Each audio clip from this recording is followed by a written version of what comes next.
গল্পের নাম গোপালের আইন ব্যাখ্যা। লোক পরম্পরায় গোপালের সূক্ষ্ম বিচার বুদ্ধি দেখে এক প্রতিবেশী তার মোকদ্দমা চালানোর জন্য গোপালকে অনুরোধ করে। কিন্তু গোপাল মোকদ্দমার কাহিনী শুনে বারবার না করা সত্ত্বেও প্রতিবেশী লোকটা নাছোড়বান্দা। বাধ্য হয়ে গোপাল মোকদ্দমাটি হাতে নেয়, কিন্তু শেষ পর্যন্ত ওই মোকদ্দমায় হার হয় ভদ্রলোকের। ভদ্রলোক কাঁদতে কাঁদতে বলল, কি করলে?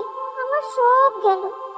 তখন গোপাল বললে, দেখুন, ব্যারাম সেরে উঠতে উঠতে লোক অনেক সময় হার্ট ফেল করে মারা যায়। তাতে ব্যারামে মরা বলা যেতে পারে না। আপনার ব্যাপারটাও ঠিক সেই রকম। মামলার বিচারে আপনি হারেননি।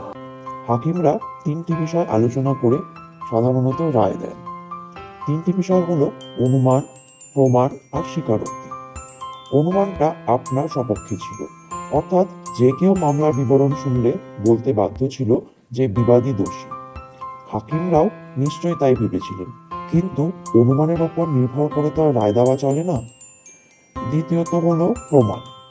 প্রমাণ করা এত শক্ত যে ওর ভেতরে শেষ পর্যন্ত গলদ থেকেই যায়। আমি আপনার মামলা প্রমাণ করে ছেড়েছি, এ কথা যাকে জিজ্ঞাসা করবেন সেই বলবে। ওই যে বললাম, গলদ রয়ে গেছে গোড়াতেই, থাকতেই হবে গলদ। বিপক্ষের উকিল আমার সব অকাট্য প্রমাণগুলি মিথ্যে বলে উড়িয়ে দিয়েছে। তৃতীয়ত বাকি রইল স্বীকারোক্তি। আসামি লোকটা যদি ভদ্রতা করে দোষ স্বীকার করে যেত, তাহলে আর কোনো কিছুতেই আটকানো যেত না, কিন্তু সে তা কোনো মতেই করল না, কি না? তাতে আমি আর কি করতে পারি বলুন? মামলা জেতবার আগে হার হলো। ব্যারাম থেকে সেরে উঠতে উঠতে হার্ট ফেল। এতে বলুন আমার কি দোষ আছে?